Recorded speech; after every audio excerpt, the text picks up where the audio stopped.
Hi team, Miss Vaughn here to talk to you about what you're going to be doing with the sub today. Does it feel a little meta to be watching me in front of the screen on the screen? All right, let's get started.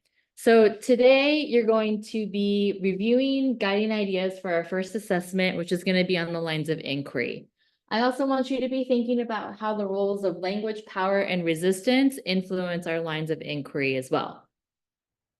You're going to be doing some review with your group members to prepare for the essay that will take place on Thursday and Friday of this week. So what that looks like for preparation is that you're going to find quotes. You're going to write maybe some practice thesis statements that you might want the clear of. So like tomorrow when you come into class, on Wednesday when you come into class, we're going to be in Carrington Hall. But if you want to drop your packet with me to say, hey, Ms. Vaughn, can you look at my thesis statements before I write my essay on Thursday or Friday, I'm happy to do that. Okay, first thing that you're going to do is that you're going to complete a journal entry on this video. So this video is going to be posted in the subplans.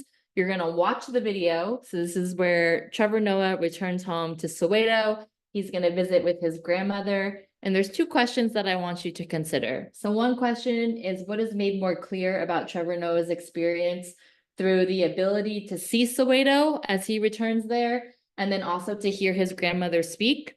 So sometimes situations that, and especially the experiences that Trevor Noah writes about, it can feel very distant when you just read about it. But I want you to reflect a little bit about what it is like for you as someone who has read about his experiences, to then hear his grandmother speak about it, and then also to see the context in which this actually all went down.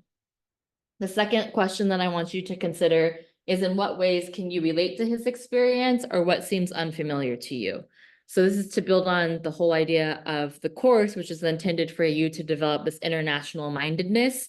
So even though his experiences during apartheid, they can feel so far away or so distant or so unfamiliar to us, there's still elements about his interaction with his grandmother, maybe the way that he treats her, or maybe the way that like traditions are upheld. I want you to think about, or maybe just like him being a kid, I want you to think about how, even though contextually being in South Africa is very different than being in the US or maybe other places where you grew up, we can still relate to some of the experiences that he goes through too.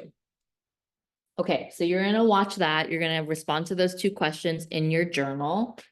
And then you are going to complete a group task. Okay, so if you have not been paying attention, now is your time to pay attention. You're going to be completing a group task, and you're going to be completing the group task based on the seating chart that is in the first slide of the subplans. So it's where you've been sitting last week when you guys did your partner presentations, same partnerships, same groups.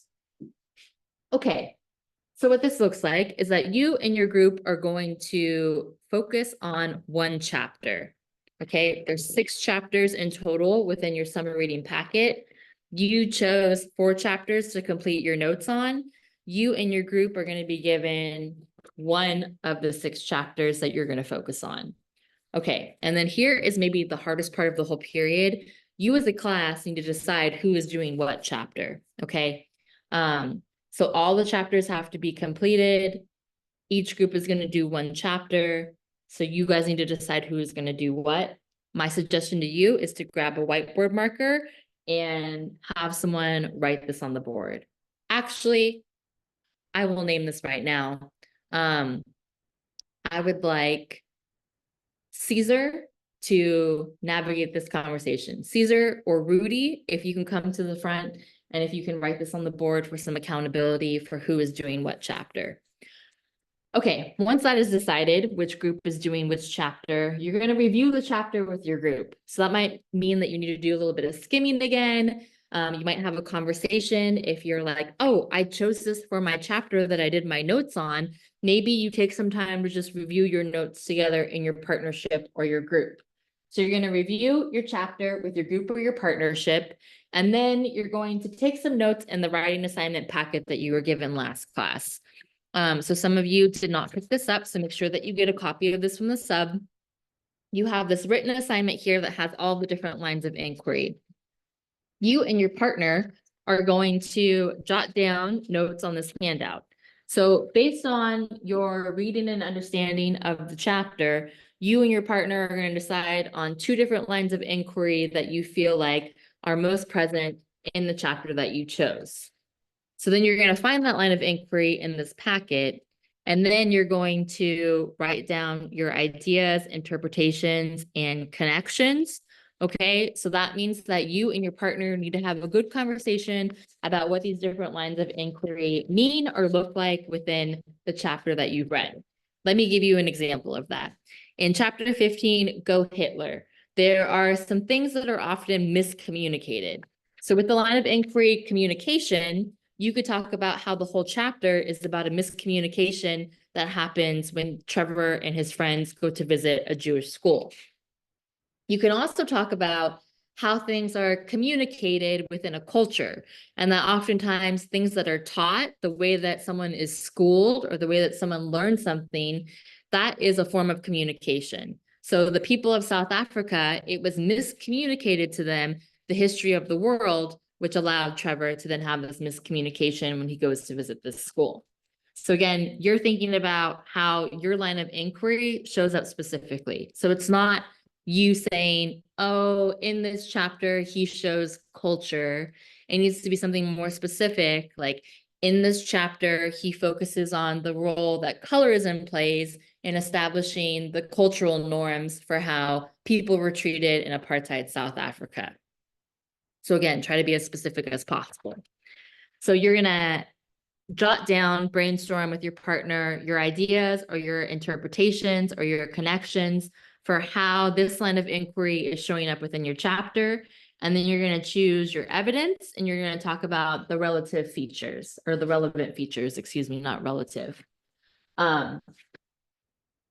So when you do this, you need to be thinking about not only the content of the chapter, but also the format and the style. So how is he writing this? Is this a serious chapter or is this a funny chapter?